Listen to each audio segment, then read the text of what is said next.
Hi, it's Katrina. Alien statues in Jordan. In 1983, some extremely strange statues were discovered during an excavation in the country of Jordan. Not far from the capital of Amman, in the Neolithic settlement called Ain Ghazal, archaeologists discovered buried alien statues. The sculptures were extraordinarily unique because their features were unlike any other previous find in the region. They didn't look like they were modeled after gods or kings. They had wide, alien-like eyes and skinny bodies. They looked exactly like what you'd expect Martians to look like, only there was one even weirder feature that shocked archaeologists to their cores. Many of the statues were double-headed. The sculptures had a single body but sprouted two heads. The curious statues were dug out of a trench using a bulldozer. There were about 30 humanoid figurines buried inside the prehistoric village. The village itself thrived for about 2,000 years between around 8,000 and 6,000 BC. It's believed that Ain Ghazal was one of the biggest cities in the Middle East during the Neolithic Age. However, very few pieces of evidence remain to show what the culture was like. One theory is that the region was inhabited by an unknown human civilization that somehow had two heads. But the statues may have also been based on real creatures that the ancient humans saw. And if that's true, they could have been in contact with space aliens that had twin heads and wide oval eyes. What do you think these statues were meant to represent? Let me know your thoughts in the comments. Big shout out to Amanda Kruger, Amanda's 2-year-old son, and Steampunk Princess. Thanks so much for watching and supporting Origins Explained. I'm so happy you're here. And if you're new here, be sure to hit that subscribe button and join us.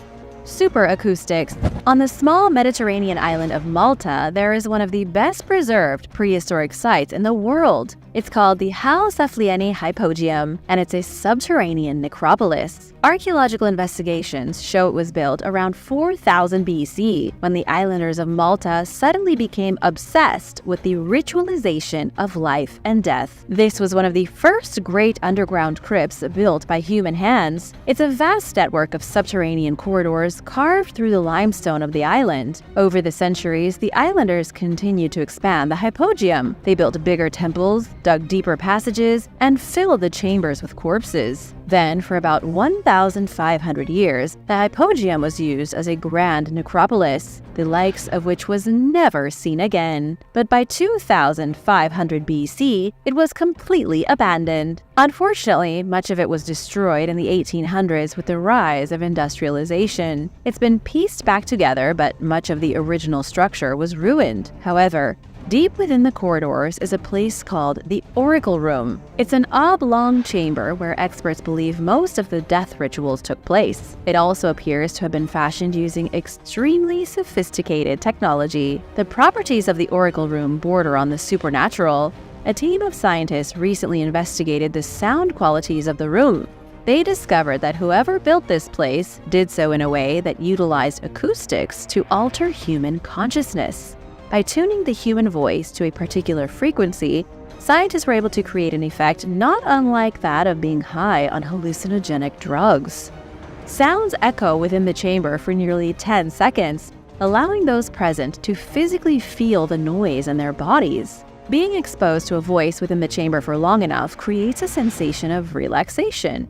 And if exposure to the sound continues, it can result in an out-of-body experience. Dr. Paolo De Bertolis was one of the scientists involved in the study from the Clinical Neurophysiology Unit at the University of Trieste. Individuals who partook in the study said they were able to reproduce the same states of consciousness as with drugs and chemical substances. Somehow, the Neolithic builders understood how to change the human mind using nothing but sound. So, what do you think? Could this have something to do with the evolution of the human mind? Let me know your thoughts in the comments.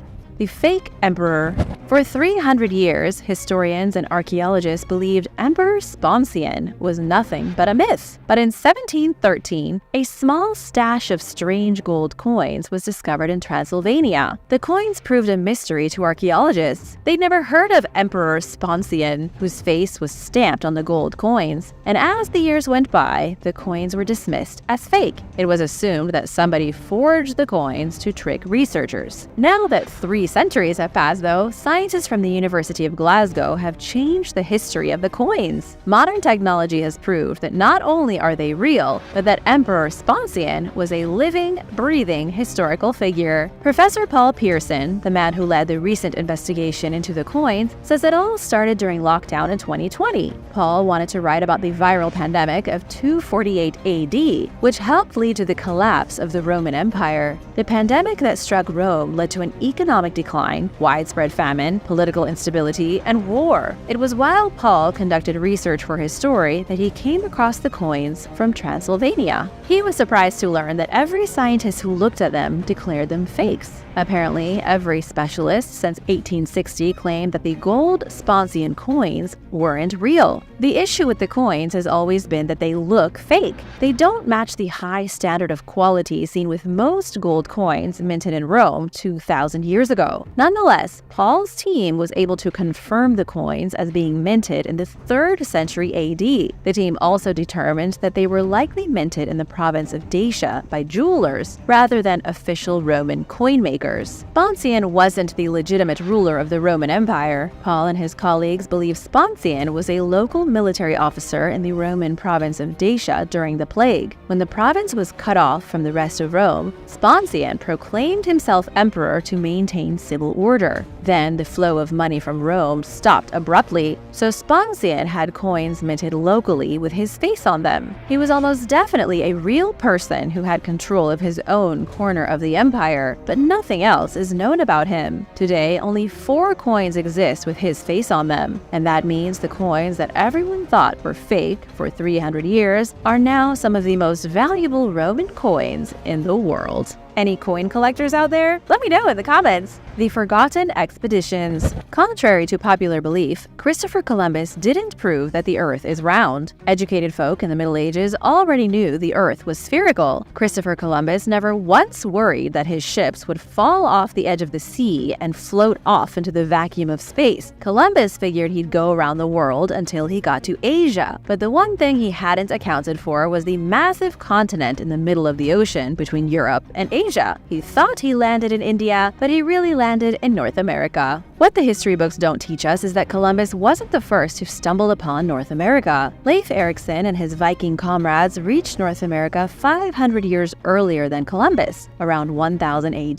The Vikings called it Vinland, and they left behind irrefutable proof of their adventures. Archaeologists in Canada found the remains of a Viking settlement in the Canadian province of Newfoundland and Labrador, and it's believed that the settlement on the island of Newfoundland wasn't the only one. Many academics and historians agree that the Vikings likely had a strong presence in North America. There even seems to be evidence that they landed near Boston as well. Amazingly, the Vikings could have undiscovered settlements scattered all along the eastern coast of North America. Up until very recently, Viking explorers in America before Columbus were a laughable idea. It was only around 1960 when proof was uncovered in Newfoundland that established history was changed. Archaeologists laughed at the idea until suddenly there was evidence on the table. It's a great example of how history can change in the blink of an eye. But what if there was somebody who reached North America even before the Vikings? It's believed the Egyptians may have also arrived somewhere on the east coast. Around the year 600 BC, Egyptian and Phoenician sailors teamed up to go on a grand expedition. They traveled west through the Mediterranean, down the coast of Africa, and ultimately back to the Red Sea. It was an incredible feat that was recorded in plenty of ancient texts, so scientists know it happened. While the Egyptians didn't mention any journey to the New World, it's still a possibility. Researchers have found evidence of cocaine in ancient mummies, which came from South America 2,500 years ago. Scientists have even found trace amounts of nicotine in ancient Egyptian mummies, derived from the North American tobacco plant. Evidence shows a potential trading link between the Egyptian pharaohs and the tribes of North America.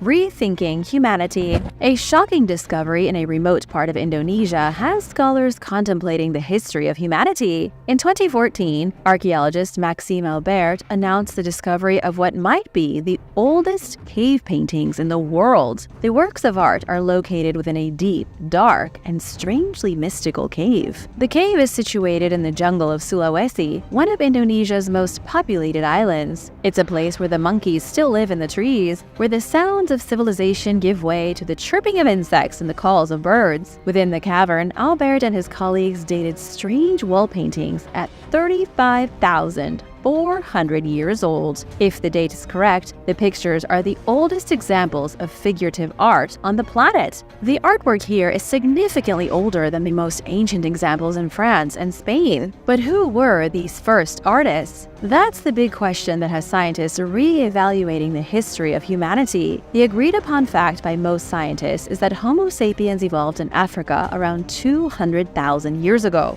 They look just like we do today, and they even had the same brains, but they lacked intellect and creativity. They messed around with making tools, but so had the apes before them for millions of years. Nothing truly set them apart from their monkey cousins until they started to use their imagination. It wasn't until Homo sapiens became artistic, took an interest in spirits, and created gods that they took a huge step forward. This was the creation of higher consciousness. According to Benjamin Smith, an expert in rock art from the University of Western Australia, these cave paintings mark a cognitive shift in the human mind. For the first time, people had enough creativity to visually represent things in crude paintings. It was the conception of abstract thinking. Chaco Canyon runways. If you're interested in ancient ruins but don't want to leave the United States, Chaco Canyon is the place for you. It's a fantastic archaeological site where you can see the stars almost as clearly as you could 1,000 years ago. It was this beautiful view of the heavens that must have fascinated the Anasazi when they flourished in the Chaco Canyon between 850 and 1250 AD. The Anasazi built stone houses here, aligning them with the cardinal directions of the compass and the stars. But after 400 years of living in the canyon, watching the cosmos, the Anasazi suddenly vanished. They didn't leave behind any mass graveyards, and they certainly didn't leave any evidence of a great migration. They simply disappeared into thin air, almost as if they were all beamed to another world. In the 1970s, NASA took an unusual interest in the Chaco Canyon.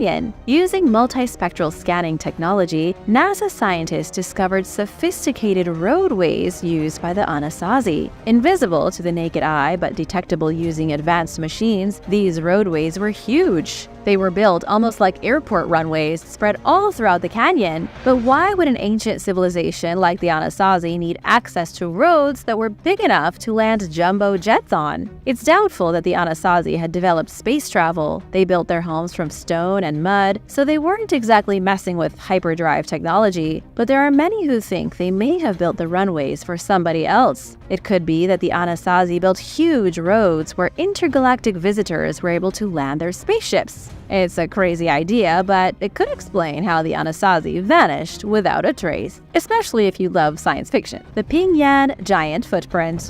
You don't have to look far in ancient mythologies to find stories of giants. According to the Greeks, the early Christians, and even the Aztecs, the world was ruled by giants in the days before the Great Flood. These tales have been passed down from generation to generation, but there hasn't been much evidence to back up the tales. The only pieces of proof that spring up always seem to disappear, almost as if scientists don't want the public to know that giants really did exist. One of the more recent discoveries is a massive footprint embedded in stone. The footprint was found by a group of locals in the Chinese province of Guizhou in August 2016. They photographed a massive footprint that appeared to be over 3 times bigger than the average human foot. It has all the same features as a human foot, with clear indentations of all 5 toes, only it was left by someone or something that must have stood over 10 to 12 feet tall. It's now known as the Ping-Yan giant footprint, named after the small village where it was found. Normally, this kind of discovery would flip the scientific community on its head. After all, it's a perfectly preserved human footprint that must have belonged to a real giant, but the scientific community has been dead silent. Although the footprint does seem to exist, experts won't comment on it. Even Snopes, the fact-finding website that's disproved countless hoaxes, can't state whether it's real or not. The footprint could be true physical evidence of a massive race that ruled the globe in prehistory, but for some reason, the experts refuse to recognize the print's significance. What are your thoughts? Let me know in the comments. Peopling the Americas. For decades, scientists have agreed that ancient Siberians were the only ancestors of Native Americans. However, new discoveries are challenging the old beliefs. Molecular anthropologist Yu Chun Li from the Chinese Academy of Sciences says the ancestry of Native Americans is far more complicated than previously thought. Researchers compared mitochondrial DNA from modern humans in the Americas to DNA from ancient people across Eurasia. They were able to trace the maternal ancestry of North American indigenous people to ancient coastal groups in China and Japan. Researchers even discovered evidence of two different migration events. First, a group of people from coastal China traveled to the Americas around 26,000 years ago. Then another one migrated as recently as 11,500 years ago. And what's interesting is that the more recent group that traveled to North America also traveled to Japan. So what does all this mean, and how does it change history? Scientists have essentially confirmed that Native Americans all came from a group of early humans in eastern China. They also confirmed that the same people went to Japan. That means the first humans in the US were the same as the first humans in Japan, both from a group fleeing the Ice Age in China. Humans of the coast. Archaeologists are changing history in Canada. On the central coast of British Columbia, the Aboriginal group Heiltsuk Nation tells a story passed down from their ancestors of a land that never froze during the Ice Age. It was a coastal strip of paradise where early migrants to North America lived in peace and harmony. For years, it's been nothing but a story. But now, researchers have begun to uncover evidence of human presence in coastal BC from 14,000 years ago. Experts recently completed an excavation on Triquet Island, where they found a settlement from the Ice Age. This was a time when most of North America was covered under thick sheets of glacial ice. Yet here, on this remote island, human beings were thriving. Archaeologists found the remains of a hearth which had once been used to lend warmth in the chilly environment. They say it's one of the earliest known human settlements in North America. It's about 3 times older than the Great Pyramids in Giza. The hearth wasn't the only thing they found, though. They also uncovered artifacts such as fish hooks, a wooden projectile launcher, and a small collection of stone tools. Alicia Gavro from the University of Victoria said people were sitting by the fireside here making tools, showing the site wasn't just occupied by nomads. This was a permanent settlement where people crafted and fished. How is this changing history? It's because until recently, scientists assumed humans migrated across a land bridge that used to connect Siberia to Alaska. But that was 13,000 or more years ago. Researchers are starting to realize that the route didn't have enough resources for migrants to survive. Instead, people may have come to North America by boat and landed on the coast. This discovery strengthens that theory. In the coming years, we could learn that the bridge between Siberia and Alaska wasn't nearly as important as previously believed. The earliest North Americans may have been seafarers, not bridge crossers. Scotland's sacred past. Something fantastic happened on the Scottish island of Orkney 7,300 years ago. A group of brave adventurers got into small wooden boats and sailed from mainland Scotland to the remote island. Once there, they began to build some of the earliest stone circles in the world. They dug passage tubes, conical towers, and stone ritual circles. Much of the ancient architecture of Scotland has more in common with ancient architecture from the Mediterranean than with places like England just to the south.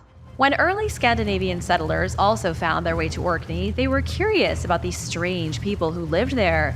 The locals were physically and culturally different from others in the British Isles. The people of Orkney spoke their own unique language, wore white tunics, and had their own bizarre customs. Between their unusual stone monoliths and their foreign ways, the Scandinavians were fairly sure their ancestors had come from somewhere far away. It could be that the origin of Orkney's monument builders is not what we think. One of the most mysterious stone monuments in Neolithic Orkney is Stennis. Only 3 out of its original 11 monoliths are still standing. It's hard to even tell this was once a grand landscape, but it was. And researchers are still struggling to figure out what it was used for. Some have suggested the monoliths at Stennis were arranged in such a way to form an open-air temple to the moon. These stone pillars were erected very similarly to enclosures at Xeres in Portugal. Then there's the Ring of Brodgar, which originally had 56 sandstone monoliths. Around the circle of stone was a deep ditch, though nobody knows what it was used for. There are a few other stone circles, and many of them have little or no information at all about their history. The debris does show that many were built prior to 3700 BC. Looking at the connection between the Scottish monoliths and similar stone features in Portugal, there could be a connection. Some have suggested the people who started building stone structures in Orkney 7,300 years ago were the same people building Neolithic monuments in Portugal, maybe even in other parts of Europe too. It's shout-out time! I wanted to give a big thank you to Eliarno2997 and Michael Kane 2080 for supporting this channel. Be sure to subscribe if you haven't already for more videos about amazing discoveries. The Osiris figure. An archaeological excavation was recently carried out in a small Polish village. The researchers came across a seemingly unexplainable pair of artifacts. They found a bronze figurine depicting the ancient Egyptian god of fertility and agriculture, Osiris. Right next to it was a stone bust of Bacchus, the Roman god of wine. They were quoted as saying the artifacts are so unheard of in Poland that they have doubts about their authenticity. Why in the world was there a bust of a Roman god of pleasure right next to an ancient Egyptian figurine of the fertility god? It is a very strange discovery. The bust of Bacchus is even weirder because it looks very similar to other busts found in the ruins of Pompeii in the 18th century. These deities simply were not revered in Poland during ancient times. Could there have been a secret group nobody knew about worshipping foreign gods? It is possible, but unlikely. Historians think that instead of mysterious cults spreading worship of foreign gods into Northern Europe, the artifacts may have belonged to a prestigious family. Prior to the German invasion of Poland in World War II, the Klaniewski family lived in a beautiful palace near where the excavations were done. The diary of Maria Klaniewska shows she was in Egypt in 1904, immersing herself in ancient culture. She could have purchased the Osiris figurines while in Egypt. The bust of the Roman god may have been another treasure brought back from Italy. When the Nazis came through in the 1930s, the family may have tried to safeguard their precious artifacts. That would explain why they were found buried in the dirt outside the village. Then again, the artifacts could be proof of how interconnected the ancient world really was. Even in Poland, the religions of exotic lands may have spread like wildfire. The unknown god. Different ancient religions around the world all had extremely similar gods. There was always a god of the sea, a god of war, a goddess of fertility, a goddess of love, etc. But in ancient Bulgaria, there was one god that doesn't exactly fit with the others. Recent archaeological discoveries at an abandoned cult site have found evidence of a previously unidentified salt god. In the ancient world, salt was one of the most valuable commodities. Roman soldiers would often be paid with salt rather than money. Those who earned salt every month instead of cash earned what was called a salarium, which translates to English from Latin as celery. The ancient salt mines at Provadia Solnitsata are regarded as the first functioning mint in Europe. It's here where people mined salt, then shipped it around the world as one of the first great global commodities. The ancient mines are located in northeastern Bulgaria. Near the mines is an ancient fortified citadel. Within the citadel is a ritualistic pit, most likely used for ceremonial slaughter. There is also an extensive cemetery. All these features date back to around 5500 BC. The Bulgarian Academy of Sciences says it was only in the last 3 decades that the local history started to be revealed, and it was only in the last year or two that researchers started to seriously explore the ruins around the ancient salt mine. They unearthed things like human skulls and the bones of children, and the salt god idol. The idol is a small artifact with an unusual face. It looks mostly human but has tinges of otherworldliness to it. It has ears and eyes but no mouth, with painted eyebrows. There are also 2 holes in the artifact which were likely used to hang it from a door.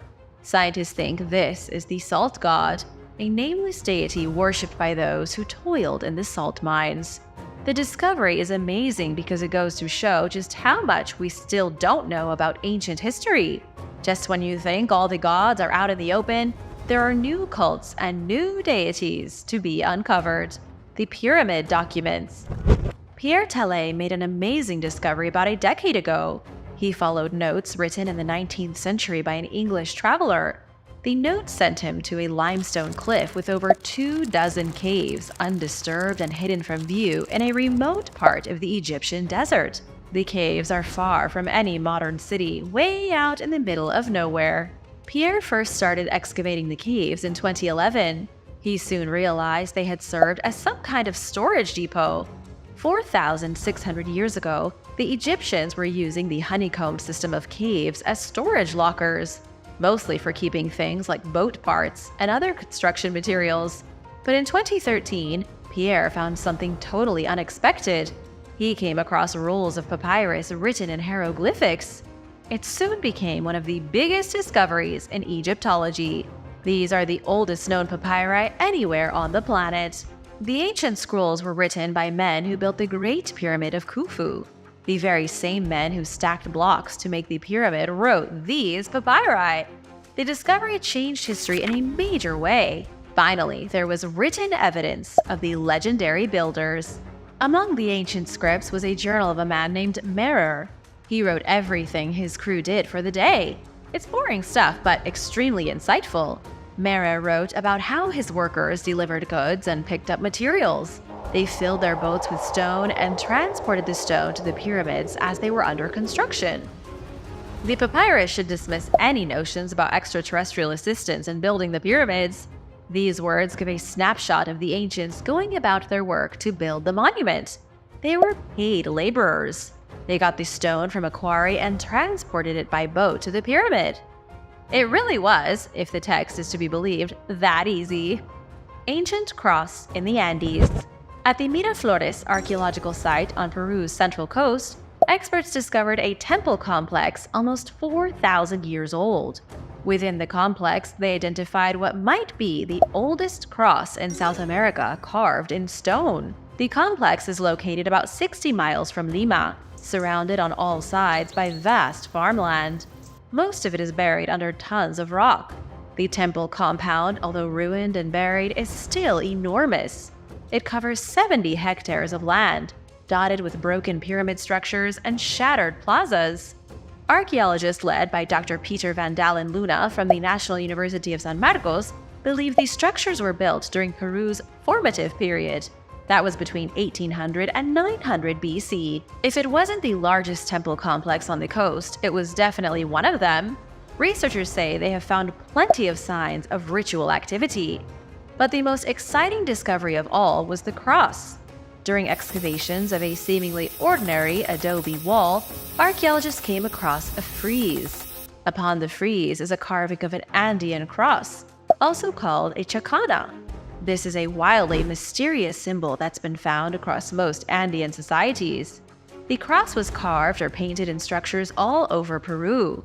It was used by extremely early societies 2,500 years before today, and it was used by the Inca 5 centuries ago when the Spanish showed up. This particular example of a chacana is believed to be the oldest. But what in the world does it mean? That's a question nobody seems able to answer.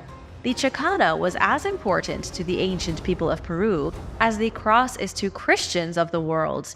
It's also a little strange that the two symbols look very similar, both incorporating a cross. The religious compound at Miraflores was abandoned for unknown reasons over 2,000 years ago.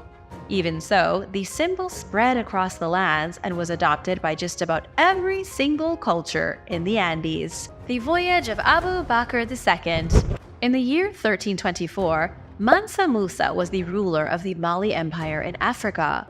While on a visit to Cairo, he told an official, a man who had become his friend, a very odd story. Mansa Musa said he came into power only because his predecessor crossed the Atlantic Ocean with a monumental fleet and never returned. The account was recorded by al-Umari, an Arab historian. ever since the voyage of Mansa Musa's predecessor has been a thing of speculation. It could be that over 700 years ago, the king of the Mali Empire landed in America. It could even be possible that the emperor established his own Mali kingdom on the other side of the world. The identity of the traveler is heavily debated. Most historians agree it was most likely Abu Bakr II, though it could have been Muhammad ibn Ku. Mansa Musa was the first great king of Mali. He was the one who really propelled the empire into a state of economic prosperity and political influence. Historical evidence proves Mansa Musa was in Cairo for 3 months in 1324, completing the Hajj. He befriended an Egyptian governor named Abu al-Hasan Ali ibn Amir Hajib. All of the easy parts of the story are easy enough to prove. It's the voyage that lacks all evidence. Mansa Musa claimed his predecessor sent 200 ships in search of new land. One ship came back, describing a mysterious place that they reached on the other side of the ocean. The emperor, presumably Abu Bakr II, was so excited that he ordered 2,000 ships to travel to the new lands immediately. He placed Mansa Musa in charge while he was gone and departed with a great fleet. But when he didn't come back after many years, Mansa Musa was made the official king by default. Where do you think Abu Bakr II and his 2,000 ships landed? And why did they never return to Africa? Did they find America first, or were they all lost at sea? Let me know your thoughts in the comments below, and hit that subscribe button while you're at it. The Plague of Civilization. In the year 541 AD, Emperor Justinian I of the Eastern Roman Empire had just finished campaigning against the Goths and Vandals. Rome had fallen, but Constantinople was on the rise. The empire was expanding and prospering. Everything was going great until a mysterious sickness stretched across Justinian's new land. It flowed into his capital and wreaked devastation on his people. Citizens reported suffering from a high fever and delirium, and then they died. Ancient historian Procopius wrote that as many as 10,000 people a day were falling dead in the streets of Constantinople. Even though the emperor survived, the empire itself was left in turmoil. He lost grip on many territories, which fell into chaos because of the high death toll. In modern times, scientists have still struggled to understand what caused the Justinian plague. Some said it was a wave of influenza like the Spanish flu. Others thought it was the exact same thing as the Black Death that would show up again in a few centuries. Researchers finally got their answers when they started analyzing teeth from corpses who died around the year 541. They identified the same bacterium that causes the Black Death, Yersinia pestis. This means there were 2 cases of the plague spreading across Europe. The first was in the Dark Ages, the second was in the Middle Ages. The DNA analysis of the ancient teeth revealed something else that changed history. The plague did not originate in Europe as everyone thought. It had come from China, spreading across the Eurasian steppes and landing in Europe. Alexander Herbig from the Max Planck Institute for the Science of Human History says the disease evolved a lot before it arrived in Europe, almost like it was preparing for an invasion. Even more shocking is that scientists identified a third pandemic caused by the same plague bacterium. It happened in the Neolithic Age, somewhere around 4000 BC. It too spread out of Asia and ravaged early European farmers. It likely entered Europe through Ukraine and caused a brief wave of unprecedented death in early communities. All 3 times the plague tried to wipe out Europe, it seems to have originated in the Far East. Ancient dwarfs. Norse mythology is practically bursting with dwarves. In fact, scholars think the myth of subterranean dwarfs may have started in Scandinavia prior to the Viking Age. The myths were so popular that the stories of a secret underground world populated by tiny people spread into nearby regions. That's why dwarves are so popular in Polish lore and in Slavic legends. The stories of dwarves would eventually reach Greece and spread across the Aegean into Egypt. Egypt even had their own dwarf god, Bes, frequently depicted as a bearded small person. The Egyptians used to say it was the dwarves who first taught magic to the ignorant humans. One of the weirdest legends comes from Hawaii. A group of tiny humans known as the Menehune supposedly lived on the island before settlers from Polynesia arrived. But as more and more foreigners came to the island, the Menehune were pushed into extinction. It sounds like a ridiculous story, except that there is physical evidence the dwarfs existed. There isn't a lot of evidence, but a little bit. The Quiquilleola ditch at Waimea is all that remains of an irrigation ditch made from over 120 solid blocks. It's only 200 feet long because the rest of it is gone. This is an ancient piece of technology that could date back thousands of years to before the Polynesians arrived. But now it's nothing. A few rows of blocks ignored by scientists hanging around the fire.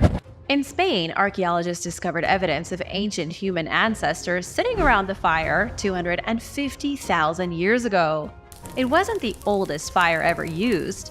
Evidence has been found of human ancestors cooking with fire in Africa 1.5 million years ago. The earliest controlled fire in Europe was probably 400,000 years ago. But this wasn't just a cook fire, it was people hanging out at the fire. Just like you might hang out in the backyard and roast some hot dogs with your friends, that was what prehistoric people may have been doing as well. Experts describe them as fire pits, most likely used in community functions, for both food and fun. This is a big deal for anthropologists. It pushes back the accepted date of fire for socializing by 50,000 years. There is no evidence that people were sitting in primitive lawn chairs or roasting woolly mammoth hot dogs. But it is evidence of complex social behavior at a time when Homo sapiens had just evolved. It may not have even been Homo sapiens at the Valdocarros II site east of Madrid. It could have been Neanderthals or Homo heidelbergensis. How did the scientists reach these conclusions? They looked in the ancient fire pit for leftovers. They found traces of animal fats and plants. The charred material shows the fire burned at a temperature of up to 660 degrees Fahrenheit. That is the optimal heat for cooking something over an open flame. But how did they know the ancient humans were hanging out and not just cooking? Scientists say the only possible way to construct a controlled cook fire was with an established social structure. They would have needed language, even if it was primitive, to build their pyres.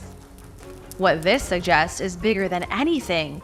It means before humans evolved, there were intelligent, human-like species who could talk, hunt, and organize. Ancient text reveals advanced machinery. There is an ancient text that might just explain how the greatest ancient marvel of the world was constructed. In the year 440 BC, Greek historian Herodotus wrote a book about the history of the world. It's called The Histories, hailed as one of the most significant pieces of literature ever penned. The book details the complex history of Greece, North Africa, and parts of Asia. It also talks about geography and politics, local customs, and important historical events. It even has a passage discussing the Great Pyramid of Giza, which modern researchers believe could change history. What a lot of people don't know is that Egypt is covered in pyramids. Way more than the ones at Giza. As of 2021, there were at least 118 recognized Egyptian pyramids. Archaeologists agree they were all constructed as tombs for the most important pharaohs of the Old and Middle Kingdoms. The very first pyramid was built by Pharaoh Djoser in the 3rd dynasty, built at the necropolis of Saqqara between 2630 and 2611 BC. It's the oldest intact large-scale stone structure in the world at 4,600 years old. When finished, it stood a whopping 180 feet tall. More pyramids followed,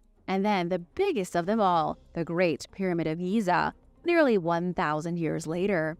The Great Pyramid of Giza was built by Pharaoh Cheops, aka King Khufu, during his reign between 2589 and 2566 BC. Herodotus wrote in his book, The Histories, that Cheops was so desperate to build the pyramid that he sold off his own daughter as a prostitute to earn enough cash for it. But that wasn't all Herodotus wrote down. He also said the pyramid was built using machines. He doesn't go into a lot of detail, only saying machines were used to hoist massive stone blocks off the ground.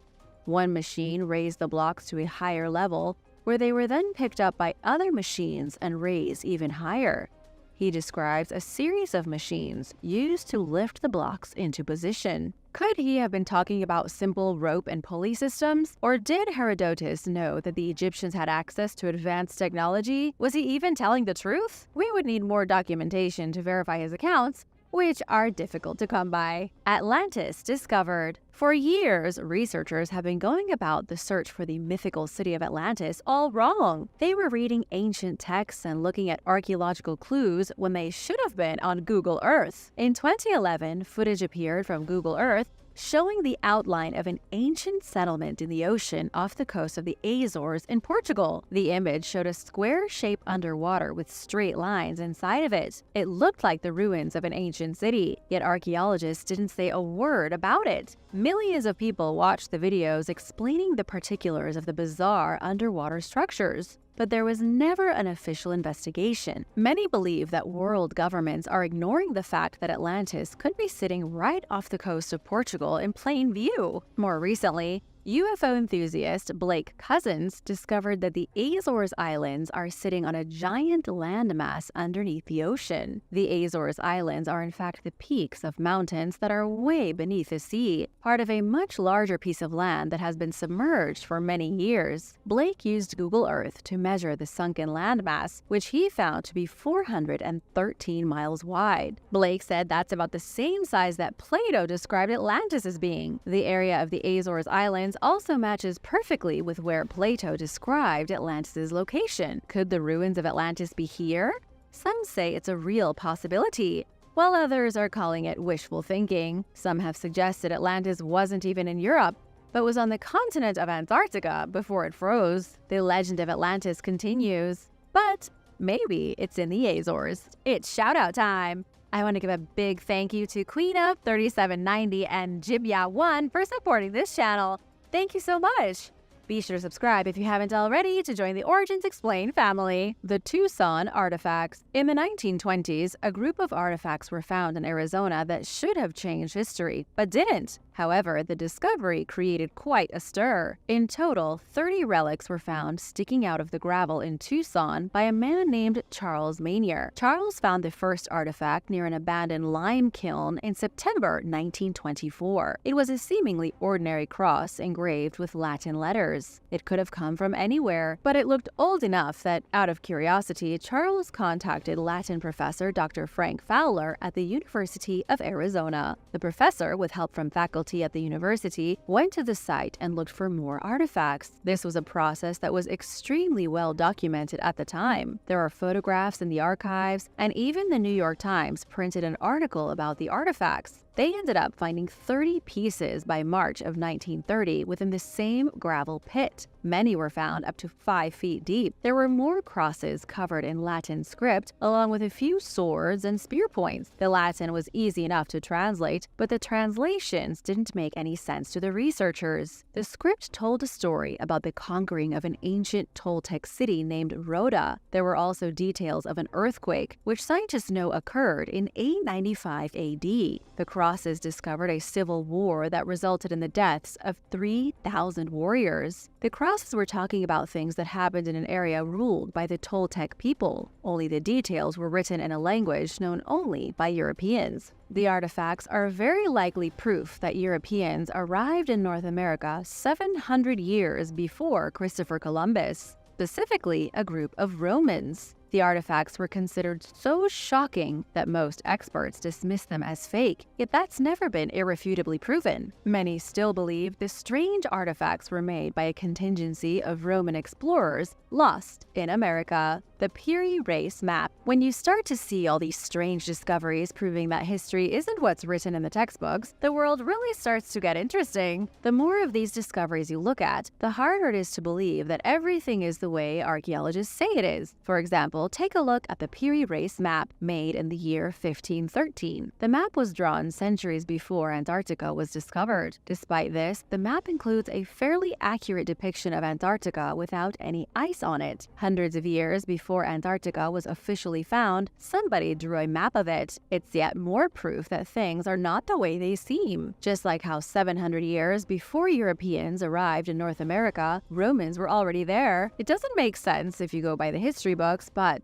These artifacts are real. The map was created by a Turkish cartographer named Piri Reis. Historical records show he worked for the Turkish Navy. He supposedly created his map by piecing together other documents, including a map drawn by Christopher Columbus. He also used maps from 1500 years before his time to piece together his own map of the world. His map got lost but was found in 1929 hidden in the Topkapi Palace Library of Istanbul. What makes this map so incredible is that it represented the only known copy of a world map of Christopher Columbus at the time, and was the only 16th century map that showed South America in its proper position to Africa. It also showed Antarctica included in the drawings, but it was drawn without its ice caps, confusing historians to no end. How was Piri Reis able to do this? The time traveler. A time traveler may have just been identified thanks to a random Icelandic Facebook group. An image was shared with the group, a seemingly ordinary picture from World War II. The photograph was taken in 1943 in Iceland's capital of Reykjavik. At first glance, there is nothing out of the ordinary at all. There are men in military caps walking through the streets. People are engaged in conversation. It's the height of the war and everyone's going about their business. Except for one guy in the background of the photograph who's talking on a cell phone. There is no mistaking somebody talking on a cell phone with anything else. This guy is leaning against a pane of glass, hand to his ear, gripping a small phone-like object. He even has that same look on his face that people get when they're mindlessly yapping on the phone. The individual has yet to be identified, making the case even more mysterious. It could be evidence of a time traveler. Then again, a more realistic explanation is that the guy was using a highly advanced piece of secret technology developed during World War II that only a select few had access to. Do you think it's possible that cell phones were around 50 years before the first iPhone came out? Let me know in the comments. The underwater city. Yet another potential lost city has been found on Google Earth that could change history. Off the coast of Baja California, 44 miles out at sea, a series of strange lines were found thanks to Google's map services. The lines are way too straight to be anything natural. They stretch about 76 miles across the bottom of the ocean, 2.4 miles wide in some places. The lines move in various directions, appearing to create a city grid. You don't need to be an expert to look at the images and see that this was obviously created by an intelligent entity. Some have noticed how the lines off the coast of Mexico look strikingly similar to the Nazca lines of Peru. It's possible this isn't a city at all, but a series of geoglyphs like the ones in Peru's Pampa Colorada. As with most extremely controversial discoveries like this, the mainstream scientific community is silent. Conspiracy theories say it's 100% an intelligently made structure. Organizations like National Geographic and the Discovery Channel are keeping their mouths shut. What do you think the lines represent? Could it be an ancient landing strip for alien vessels? Or is it a lost Maya city that nobody's ever seen before? Let me know what you think in the comments and hit that subscribe button while you're at it. A mysterious Antarctic cave. Something strange has been found in Antarctica, one of the potential locations for the lost city of Atlantis. This discovery, much like the potential ruins of Atlantis in the Azores, was found using Google Earth. Online users uncovered a mysterious hole in the ice that looks like it could be an artificial cave entrance. Speculation is running wild. Some think it's the entrance to the legendary city of Agartha, said to be the capital of the Hollow Earth realm. Others think it could be the remains of a military cover-up, or even a secret alien base hidden beneath a mile of Antarctic ice. Here's the thing about the mysterious cave entrance. It appeared and then disappeared. First, it wasn't there at all. Then it appeared randomly on Google Maps. But 6 months after people spotted it on Google Maps, the enormous cavern was gone. This is insane because if it were a normal geological feature, such an enormous hole in the ground wouldn't simply vanish. Maybe it collapsed, or maybe it was a doorway that briefly opened and has since closed again. You can look for the hole yourself using Google Earth to see if it's back. Simply zoom in on Greenwich Island, one of Antarctica's southern isles. Another interesting feature of the cave entrance was the snow outside of it looked worn, as if something had been moving in and out of the cavern. All the snow and ice around the entrance was perfectly normal, but there was an obvious trail worn in the ground leading straight into the hole. It was as if a vehicle had been coming and going. If you do decide to look on Google Earth to see if the entrance is back, keep a lookout for a thick trail in the snow like what you might expect a giant military vehicle to leave in its wake. The secret entrance to Area 51. A user of Google Earth has found satellite images of a hidden entrance on a mountain slope in southern Nevada. Southern Nevada happens to be home to the world's most famous secret base, Area 51. The unidentified individual who discovered the satellite images posted a video comparing images taken of the exact same spot since 1998. Based on these pictures, the road leading up to the mountain is fairly recent, at least after 2005.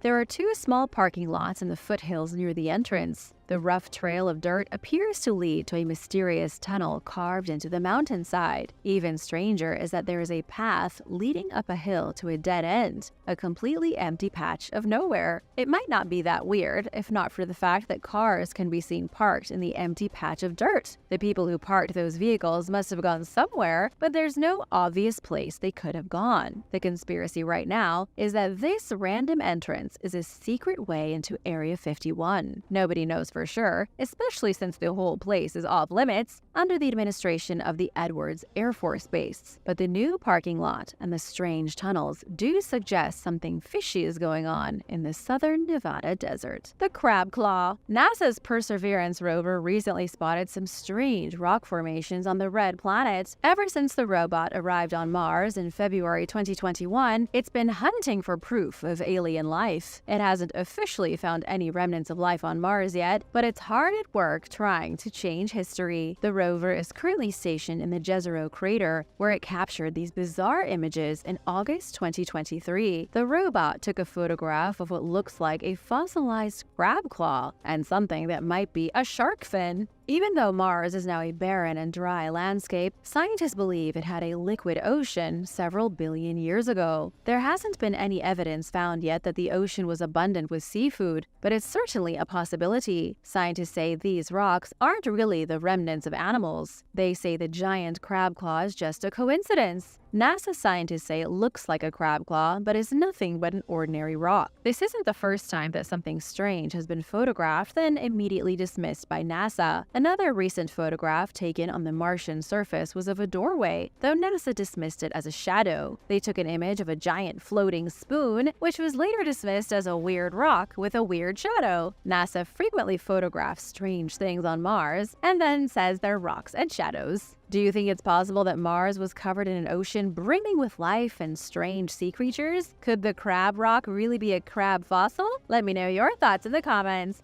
Akhenaten and the alien medallion. Ancient Egyptian pharaoh Akhenaten was an alien from outer space. At least that's the rumor that's been going around for years. But why him? Why this pharaoh? Akhenaten was born Amenhotep IV in 1353 BC during the 18th dynasty of Egypt's New Kingdom. However, he changed his name and became obsessed with changing the religion of Egypt. He moved the capital from Thebes to Amarna and established the cult of Aten that would specifically worship the sun. Well, not exactly the sun itself, but the sun disk, which was an aspect of the god Ra.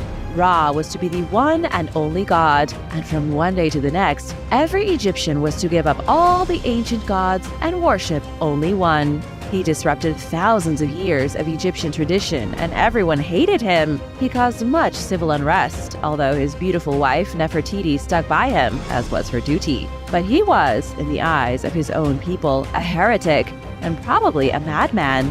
Ancient alien theorists have speculated that because of the pharaoh's bizarre appearance and drastic changes, that maybe he was from outer space. It's true that Akhenaten had some extremely unusual features. He was skinny but with a large protruding belly and a long neck. He also had an elongated skull and huge eyes that took up way too much of his enormous head. Every depiction of the ancient pharaoh makes him look like he's from another planet. And while many argue he was an alien, historians say he likely just suffered from a genetic disease. He may have had Marfan syndrome, which is a genetic disorder that causes a person to have unnaturally long limbs because of a connective tissue problem. It can make people look a little strange, so it would make sense if the pharaoh suffered from it. However, the case of Akhenaten gets even stranger. There have allegedly been coins depicting beings with large heads and almond-shaped eyes. And then there is the strange metal shield. The story goes that it was discovered by a Professor Winwood. The details are vague, but you can see a strange being at the top with a huge head and large eyes above what looks like a UFO. Supposedly, Professor Winwood stole these artifacts from a tomb connected to the controversial pharaoh and then published his findings years afterwards. He was arrested for stealing artifacts, and now who knows whether these remarkable objects are even real. The scientific conclusion to this convoluted story is that Egypt was ruled primarily by incestuous families, and that was why they looked so much like aliens. What do you think about this mysterious pharaoh Akhenaten? Let me know your thoughts in the comments. The Medusa mosaics. While archaeologists were excavating the Villa of the Antonines, which was used by Roman emperors in ancient Italy, they came across a pair of very strange but fascinating mosaics. They uncovered images of Medusa, the snake-haired creature from Greek mythology who turned men to stone with a single glance. The villa itself got its name because it was a primary residence for the Antonine dynasty when they ruled the Roman Empire from 138 to 193 AD. That was around the same time the mosaics were created, painted right on the floor of the villa. In both mosaics, Medusa was given a kind of mystery vibe. She's looking off into the distance while making a stern but thoughtful face.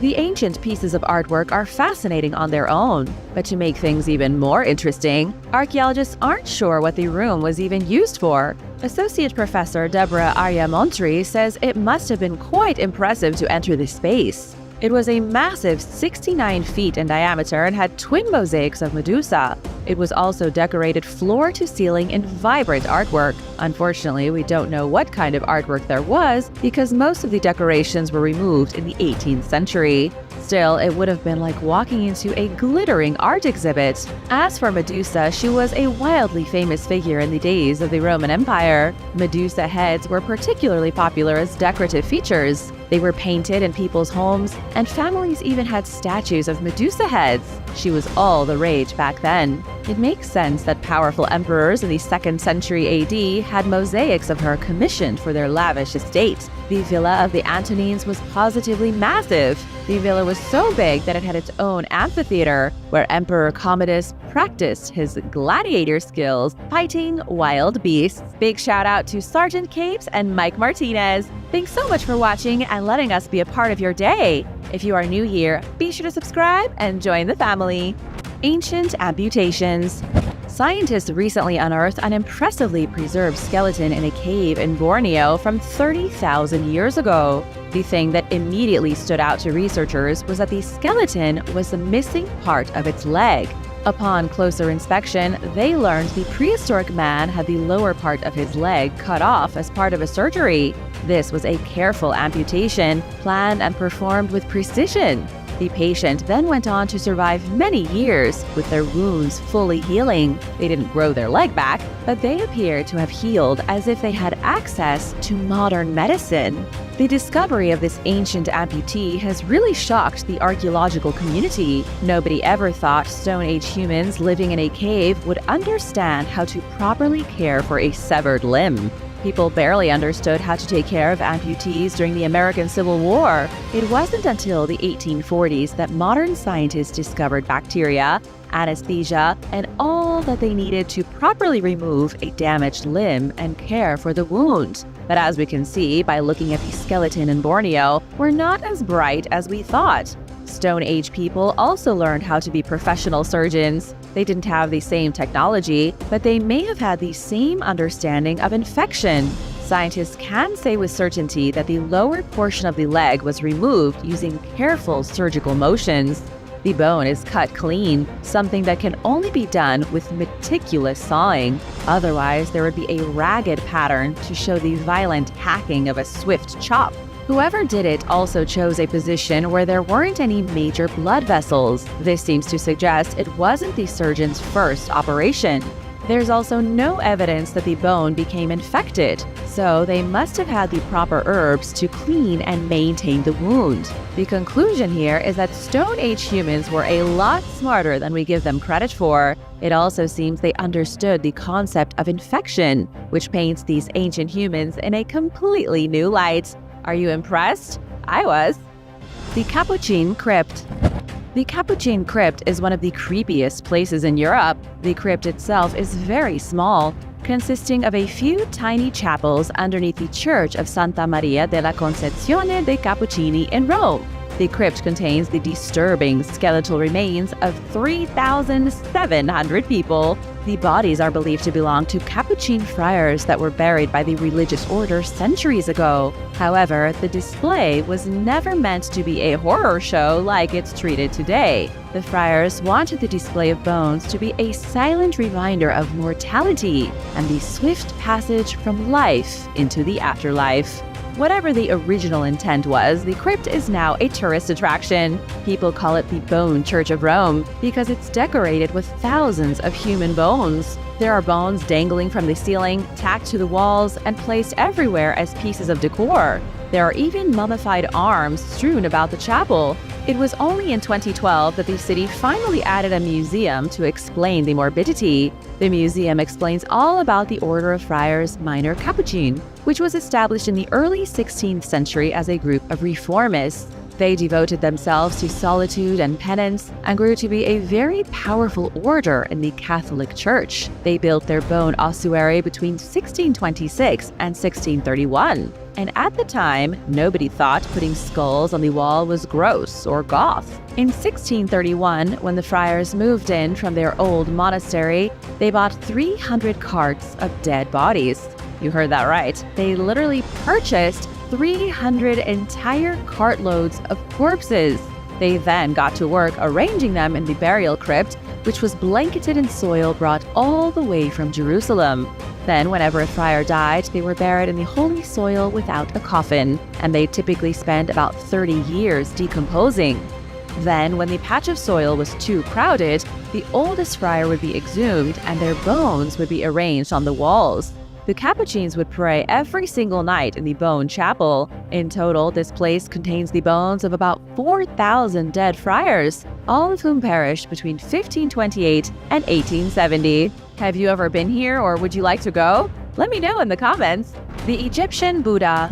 Egypt has just made one of the most shocking discoveries in its entire archaeological history. A mission headed by Polish and American archaeologists uncovered a statue of the Buddha in the city of Berenike. This is astounding because it's the first statue of Buddha ever found in Egypt. It was located at the edge of the Red Sea, likely brought into the country during the Roman era. Mostafa Waziri, the Secretary General of the Supreme Council of Antiquities, announced the discovery. And since 1994, the archaeological mission has been hard at work excavating the site. Berenike is an extremely old city founded in 275 BC by the Egyptian king Ptolemy II. He established it as a major shipping port on the coast and named the city after his mother, Berenike I. The real reason for a new coastal city was that King Ptolemy was in desperate need of elephants. He was fighting a war against the Seleucids and used elephants as war machines. Berenike was built specifically so the king could obtain more elephants at a faster pace. The port was built in a natural harbor where it was protected, and it soon developed into much more than an elephant deposit center. People were trading spices, textiles, frankincense, pearls, and other luxury goods from around the world. The city continued to develop until it was suddenly abandoned around 200 BC. Experts think the city was hit by an unexpected volcanic eruption, which decimated the landscape and frightened the locals into leaving their homes. They did eventually come back, and the city prospered once more, but there was a brief time it was completely empty. Now, archaeologists have found an Egyptian first in Berenike. The statue of the Buddha appears to be made from stone quarried south of Istanbul, but it may have been carved in Egypt. It might have even been part of a Hindu temple built by wealthy Indian merchants. This is a big shock because nobody expected to find a Hindu temple in Egypt, yet that seems to be what's happening. Head of the U.S. mission, Stephen Sidebotham, says his team found an inscription in Hindi at the temple. It makes you wonder how many ancient temples were found in Egypt that were really dedicated to gods from other cultures. Just like so many cities today, Berenike was a melting pot. The Red Stone. Stonehenge might be the most famous monument in England, but it's not the most impressive. The largest and most overlooked standing stone in all of Britain is the Red Stone Monument, a single piece of rock that stands 25 feet high and weighs 26 tons. The monument was created from grit stone harvested at Caton Bay, which was then dragged about 10 miles to where it still stands today. Did that just rhyme? It was then excavated by Sir William Strickland in the 18th century, a man who was a firm believer that the monument extends much deeper underground than anyone realizes. However, he worried that digging directly beneath the monument could threaten its stability, and so the monument remains untouched. What's even stranger about the Red Stone Monument is that it's standing in a churchyard. It was originally constructed sometime in the late Neolithic period, between 4500 BC and 2200 BC. On one side of the stone is what appears to be a fossilized dinosaur footprint, although this has never been verified. There is also another stone in the churchyard, but the second standing stone is smaller and isn't nearly as impressive as the Red Stone. The whole site is extremely bizarre. The Norman church dates back centuries and was likely built on what was already sacred ground. There is no doubt the monolith was the center of ritual activity an estimated 6,000 years ago. It likely remained an important sacred space up until the days of Christianity. Not knowing what the stone was, but wanting to use the holy ground, the Normans built a church here. Now the mysterious monolith is standing amidst the tombstones of the dead. What do you think the stone was for? Let me know your thoughts in the comments, and be sure to subscribe if you haven't already. The plague victim. The bubonic plague has been ravaging humanity for thousands of years. The Black Death that decimated Europe in the Middle Ages is still around today. People contract the plague every year. It's just not a big deal anymore. Medical science is advanced enough that anyone who gets the plague can be saved so long as they're close enough to a hospital. But thousands of years ago, that wasn't the case. If you contracted the plague, you almost certainly died. That's exactly what happened to the world's very first known plague victim.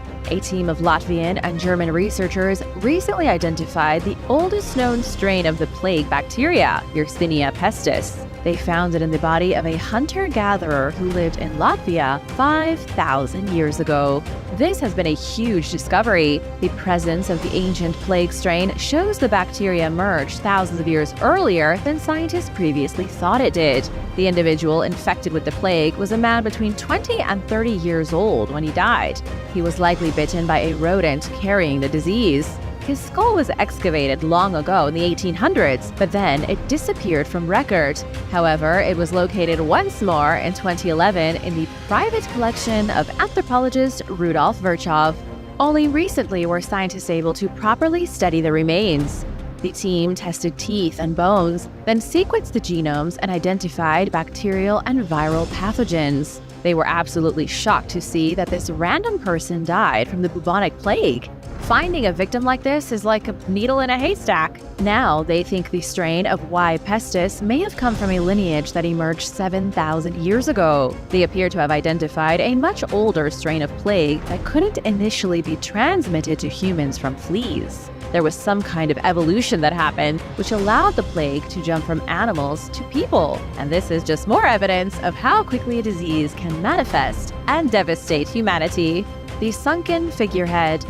Off the coast of Texel Island in the Dutch Wadden Islands, a shrimp boat made an unexpected discovery. An impressively preserved figurehead from an ancient ship was caught by accident by the crew of a shrimp boat.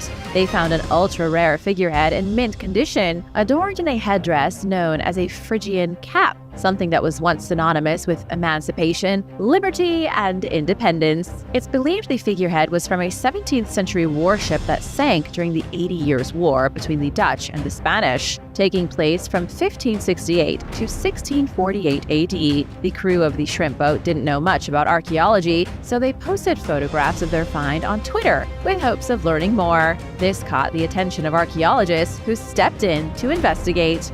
Municipal archaeologist Michel Bartels was ultimately responsible for dating the statue. The artifact was made from solid oak, buried completely beneath the sea floor. Because it was totally blanketed by sediment, the ship managed to avoid being eaten by shipworms and other organisms. The sediment acted as a barrier, protecting the figurehead from water damage, and today it's still in mint condition, as if it fell off the ship just yesterday.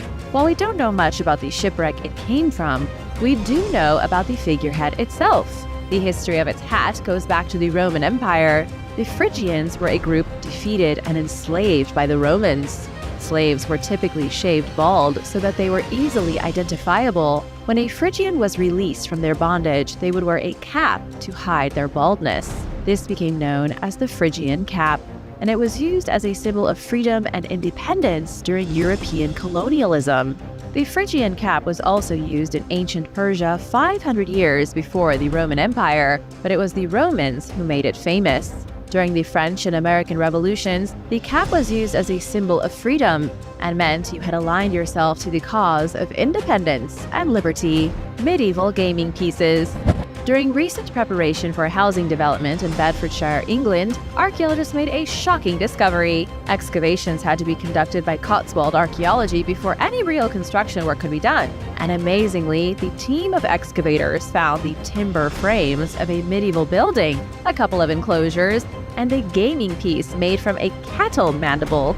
The gaming piece is known as a tableman. These carved pieces were used to play a variety of board games throughout the Middle Ages, but they were typically used in dice games. Two players would roll the dice and then move their pieces across the game board, fighting and trying to reach the other side first. The word tables comes from the Latin word tabula, brought to England during the Roman occupation 2,000 years ago, and this is where we get the words tabletop and board game.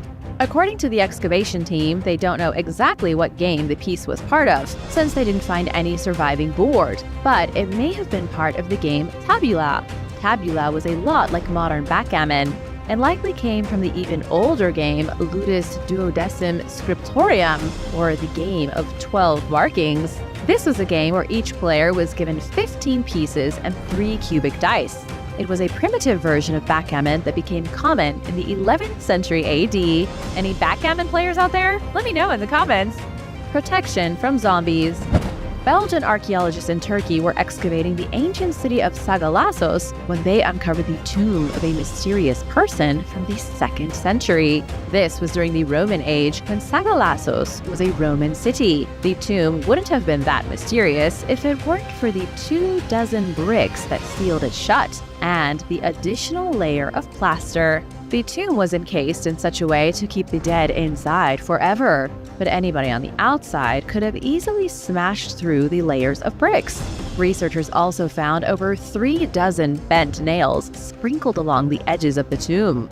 These were used as magic totems, part of a spell to keep the dead person trapped in their tomb for the rest of eternity. The locals weren't just worried about a body being reanimated from the dead. They thought the cremated person could reanimate their soul and slither out of their grave. The only way to stop them was to wall off their tomb and barricade it with magic talismans. Johan Claes, an archaeologist from Belgium, said the burial was closed off with 3 different ways to trap the dead. There was the wall of bricks, the cremation itself to destroy the body, and the magic talismans to prevent the escape of the spirit. Whoever this villain was, they must have been considered dangerous. Archaeologists have found plenty of graves sealed with bricks and plaster. This was fairly common all the way through the Middle Ages because people believed in zombies. Archaeologists have also found graves that used magical sealing methods like bent nails, but never before has Johan Claes ever heard of a grave using all 3 methods simultaneously. Whoever this person was, he or she must have terrified the local townsfolk to their very cores. What do you think this person did to be given such an extreme burial? Titanoboa. The Titanoboa was the scariest serpent that scientists know about. This thing was a shocking 50 feet long, give or take a few feet, and weighed upwards of 2,500 pounds. That makes it the largest snake that ever lived on the planet. Anyone with a fear of snakes would likely die of a heart attack if they lived 60 million years ago and came face to face with a Titanoboa, although you might not even see it coming. These slippery serpents ruled the rainforests of South America as extra-large versions of anacondas. But how could a snake get so big? Scientists say it has to do with the climate. Because South America was significantly hotter 60 million years ago, the Titanoboa was able to grow to an obscene size. A snake's growth typically depends on the temperature of the environment because of their metabolism. A snake in a warm climate can grow bigger because the higher temperature supports a greater mass. This is why most of the biggest snakes alive today live in hot regions, whereas cold climates have tiny snakes, or no snakes at all. The Titanoboa didn't have any venom. Because of its massive size, it simply squeezed its prey to death and then swallowed them whole. It wasn't all that different from modern boa constrictors. It used its enormous body and gaping mouth to eat anything it came across. The only thing it couldn't have eaten were dinosaurs, but luckily they went extinct 6 million years before the Titanoboa came into existence. The Daeodon. The Daeodon was a genus of giant ugly pig that lived in North America starting about 23 million years ago. Little ugly's kinda mean, but you'll see. This was during the end of the Oligocene period, a time when huge parts of North America were populated by dangerous beasts. The Daeodon in particular was a ravenous monster. There were many different species, but they all shared general characteristics. They looked like wild boars that took steroids and grew to unimaginable proportions. For example, the Daeodon shoshonensis is the biggest known animal in the species. Before it went extinct 20 million years ago, it could grow to be about 5.8 feet tall at the shoulders. In other words, it could have walked up to an average-sized person and literally bit their face off. Anyone who has ever met a wild boar will know just how true this is. The Daeodon shoshonensis had long and somewhat slender limbs, almost like a horse. It also had just 2 toes on each foot and a fairly light neck. It could most closely be compared to having the body mechanics of a modern bison or rhinoceros, yet it had the jaw, teeth, and attitude of a hog. And like a hog, the Daeodon was omnivorous. It dined on everything from nuts and roots to flesh and bone. It's shout-out time! I want to say a big thank you to Becky Phillips and RSD On Call for supporting this channel. Be sure to subscribe if you haven't already for more videos about amazing discoveries. Giant ground sloth. The giant ground sloth may sound cool, but it wouldn't be something you'd want creeping into your backyard at night. These were lumbering beasts, huge animals that lived all across the Americas up until the end of the Ice Age. The giant ground sloth could be found hiding in the dank caves of West Virginia and prowling the forests of the Amazon. One of the species is even named after Thomas Jefferson, who, as you may know, had a hearty interest in fossils. When Thomas Jefferson first saw the bones of a giant ground sloth, he assumed they belonged to an extinct North American lion. He called it the Megalonyx, or the Great Claw. Now it's called the Megalonyx jeffersoni. These days, there are 6 modern species of sloths. All of them are fairly small, weighing less than 20 pounds and clinging to tree branches. But 8 million years ago, the Megalonyx weighed a whole lot more. This ground sloth, an oversized version of the adorable tree sloths you can find now in South America, weighed 2,205 pounds. According to the San Diego Zoo, the giant ground sloth weighed as much as a fully grown ox. They could also be about 10 feet long, making them positively gigantic. Perhaps the most surprising thing is that Native Americans lived alongside giant ground sloths for thousands of years. They first emerged in South America 35 million years ago, migrated to North America 8 million years ago, and then died out 11,000 years ago. But they could have been around for even longer, like the woolly mammoth that allegedly went extinct only 3,000 years before today. This timeline means that giant ground sloths definitely lived in North America at the same time as early Native American cultures. And although they were only herbivores eating vegetation, they had long claws like scythes that could have been used for violent self-defense. Their name, ground sloth, comes from the fact that they lived on the ground and would dig giant tunnels with their claws. They may have been friendly and herbivores, but you probably didn't want to sneak up on one, or else you might get slashed to death. Carnifex carolinensis. Scientists recently discovered a distant relative of the crocodile that lived in North Carolina roughly 231 million years ago. This was during a time when Pangaea was still the greatest landmass on the planet. Pangaea was the great supercontinent, meaning North America was connected to South America, Asia, and Europe. The ancient crocodile was unlike anything alive today. Scientists are calling it the Butcher of Carolina, and they say it could walk on 2 legs. The ancient reptile was 9 feet tall, had a jaw full of teeth like kitchen knives, and could sprint on 2 legs like an ostrich. If you thought a crocodile was scary, paddling after you with 4 legs only a foot off the ground, just imagine the Carnifex carolinensis. Not much more is known about this ancient monstrosity right now. It was a top predator in its ecosystem, an ecosystem overflowing with diversity. It was likely the Carnifex had access to plenty of herbivores to satiate its unyielding hunger for meat. The Titan ichthys. The Titan ichthys was a scary-looking fish with its own personalized suit of armor that could headbutt its dinner to death. This monstrous beast of the sea lived long before dinosaurs ever roamed the earth. It was a behemoth of a fish, lurking the oceans 380 million years ago. This fish was not something you'd want to reel in down at the lake because it would most likely eat you. The Titan ichthys was at least 16 feet long. It didn't have a single tooth in its mouth, but it had a really hard head. Because scientists have never found any fossilized evidence of the Titan ichthys having teeth, they have always wondered how exactly it fed. Sam Coetham from the University of Bristol decided to find out. He studied existing jaw fossils and realized the Titan ichthys likely fed through brute force. It would have slammed its head into a group of zooplankton, forcing them down its open mouth. This way of feeding is still done today, most famously by the basking shark. The basking shark is yet another prehistoric monster, only it's still alive. It's unlikely that the Titan ichthys could really eat a human being if it was still alive. The fish was almost 20 feet long, so even without teeth, it would have been horrifying. But in all truth, the Titan ichthys was only frightening to the thousands of zooplankton it feasted on, or maybe if it was trying to defend itself.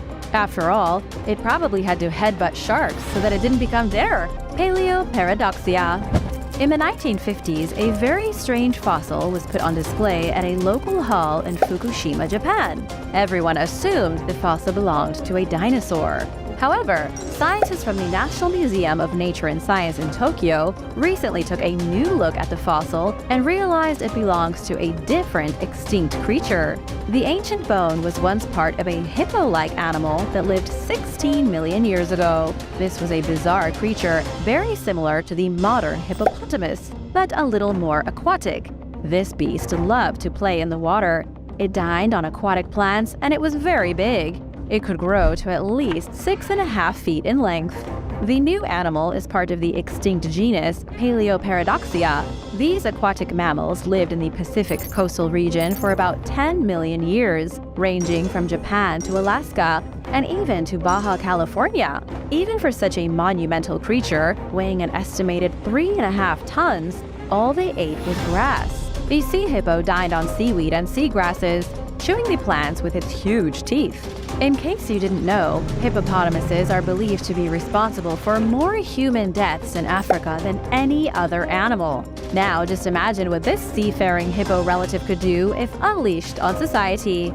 If you could bring back any prehistoric creature, what would it be and why? Let me know in the comments. Arid morhipis. The Arid morhipis was an extremely unusual creature recently discovered in China. A team of scientists came across its fossilized remains in the Jialing Formation, a place famous for its Triassic fossils. As of right now, the Arid morhipis is unlike anything scientists have ever seen before. Maybe that's why it has such a weird name. I don't even know if I'm saying it right. The creature was a marine reptile with extraordinarily small eye sockets. It also had a flattened bill just like a platypus. Try to imagine for a second a gigantic Loch Ness monster, only its head was small and it had a toothless bill. This prehistoric creature looked uncannily like a platypus from the neck up, and like some sort of sea dragon from the neck down. It even had an armored body like a boxfish. Its arms were paddles like plesiosaurs, and its back was covered in triangular spines like a mythical dragon. There are only 2 skeletons to prove this abomination of nature ever existed. Researchers believe it lived for a very brief period of time, about 250 million years ago. It lived specifically in tropical lagoons in China, and was so bizarre it likely didn't spread to anywhere else on Earth. This was just one wacky creature that evolved, lived for a bit in a swamp, and then went extinct a few years later. Dinosaur Reaper. Millions of years ago in Japan, there was a dinosaur so outrageous, it's hard to even imagine it. This creature was an herbivore called something very difficult to pronounce, so I'll put it on the screen. It belonged to the group of creatures you may be familiar with, therizinosaurs. It was like a mix between a gigantic turkey and a miniature tyrannosaur. It walked around on 2 legs, had knives instead of fingers, and enjoyed lounging on the beaches of prehistoric Japan. They lived during the Cretaceous period starting 145 million years ago, only going extinct when the asteroid killed the dinosaurs. Researchers in Japan recently found the youngest of any Therizinosaurus fossil in the nation, buried in marine sediment. Its name translates to a reptile by the sea, even though this animal was definitely not a reptile. It had claws like swords, was covered in what was likely extremely colorful hair, and only ate plants. Even though this dinosaur could grow to be 3 tons and 30 feet long with fingernails like katanas, it only ate the green stuff. It used its enormous claws for trimming branches and maybe digging up roots. And whenever it needed to, it used its claws for self-defense. After all, nobody would want to fight a 30-foot chicken monster with a series of blades sticking out of its fingertips like Edward Scissorhands, would you? Ancient Kraken. The Parapuzosia was an ancient kraken of the deep, one of the closest things that ever lived to being a legitimate sea monster. It was a type of ammonite, a family of creatures that evolved about 400 million years ago as shelled mollusks. They continue to thrive in oceans all across the world until the extinction event that killed the dinosaurs. That means they successfully lived for about 334 million years. Seeing as human beings have only been around for about 300,000 years tops, that is a very impressive track record. The Parapuzosia did indeed look like a kraken, tentacles and everything. It had the same characteristics of other ammonites, except it grew to be extremely large. There were a lot of different kinds of ammonites in the world's prehistoric oceans, but the Parapuzosia was the biggest that we know of. Its fossilized remains have been found in the Western Hemisphere only, largely in Germany and other parts of Western Europe. The first specimen was found in 1895 by paleontologist Hermann Landois, and plenty have been found since. There is another species closely related that was discovered in North America. To be entirely honest, there are dozens of unknown species hidden under the sea that we'll never find. At this point, you may want to know how big the Mesozoic kraken was. Best estimates have the monster shell reaching nearly 9 feet in diameter. It doesn't sound like much, but it's preposterous for such a creature. Just imagine a cuttlefish, a cute cephalopod with its tentacles waving free of its shell, except as big as a car. Scientists have estimated the ammonite weighed 1.4 tons. Its shell contained roughly 700 liters of air, so that it could stay buoyant as it floated through the ocean, snatching its prey with its long appendages. Atopodentatus.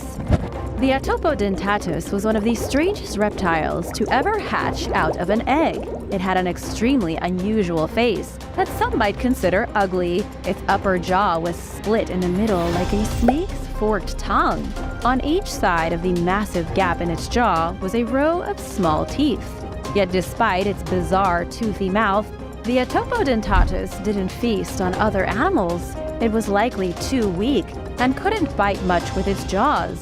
This reptile was so dainty it couldn't even hunt small fish. Instead, it likely used the bizarre gap in its jaw like a straw to trawl shallow coastal waters.